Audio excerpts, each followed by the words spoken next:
Hey guys, what is up? In today's video, you're going to be learning how to improve your chess position and how to get the dream position that every chess player dreams of getting. This is only in the opening, so because it's not like a specific position, there are many variations of the dream position where sometimes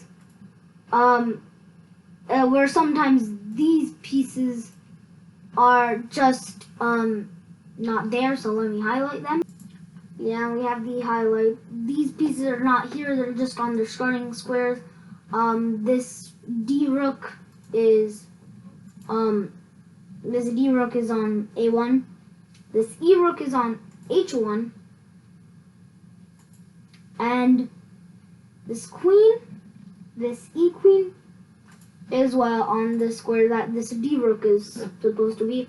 And this king, of course, is just going to be here, where the E-rook is. But, anyways, let's get started. Let's see how you can achieve this setup. And I want you to achieve this setup because it's very powerful. You literally just destroy the center. Black does not have like any chance at all to beat you in this position with correct play, because first of all, your rooks is going to be eyeing the centers, the center, also this one, the squares, your pawns. Oh, and the queen will also help keep an eye on these. So your pawns will, of course, just protect these squares from any advancement. No wing pawn or center pawn can go. And if you don't know what a wing pawn means, it's basically like these pawns on the side of the center. So these pawns are wing pawns. So C and F pawns are wing pawns. The F pawn is the most weakest, and I'm sure you've heard of that, but sometimes you do it in openings. And your bishops will now keep, now your bishops are happy. They're gonna be happy with you, trust me, because they just control these. They're just the boss of these diagonals. And the C bishop is pointing at a very weak square. It's the F pawn, and well, we're just gonna bust this center open, and then finally the knights will just take care of these squares. And it's pretty devastating for black, or for white if you did the dream position the other way. Okay, now let me get rid of all these highlights because they're kind of driving you and me crazy. So, how do we get this position? You're not gonna get this same exact position if your opponent at least has some idea of chess. But let's just get started. So, first move you want to play is E4, or if you're black, then E5, and same, this is just going to be the opposite square for black.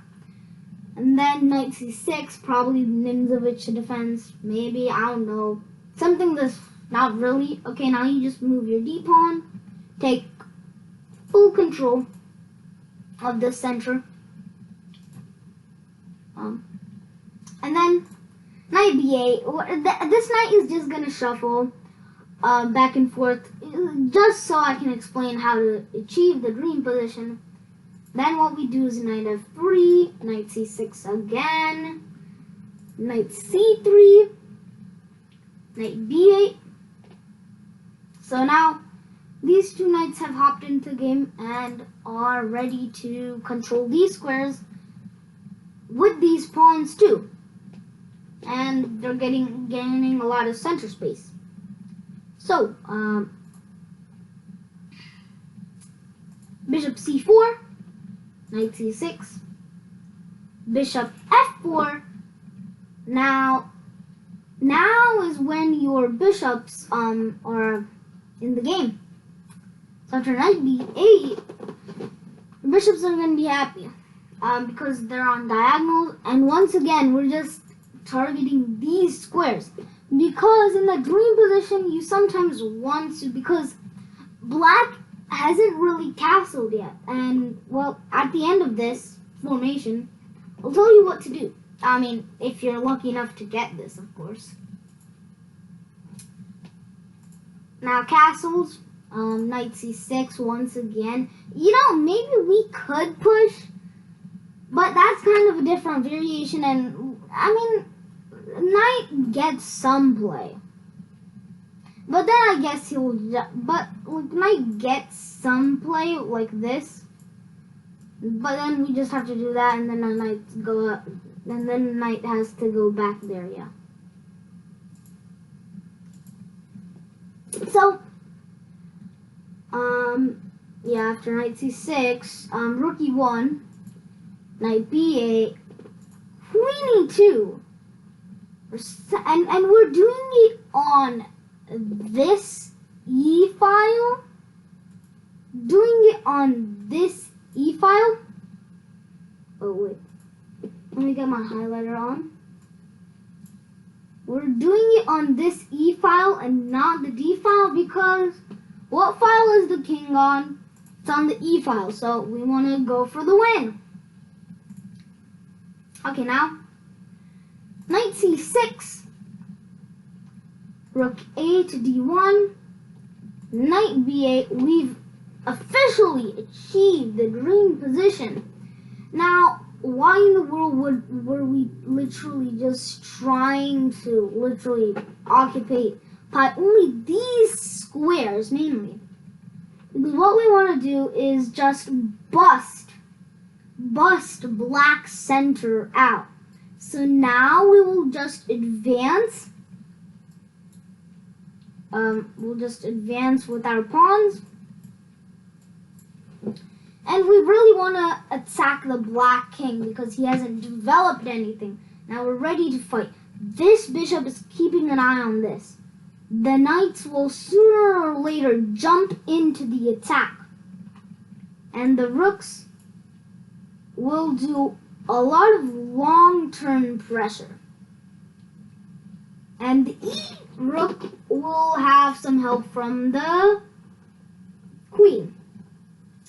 So, this is basically the plan once you get your dream position. Okay, but your opponent may not give you this because most chess players know that you should occupy the center.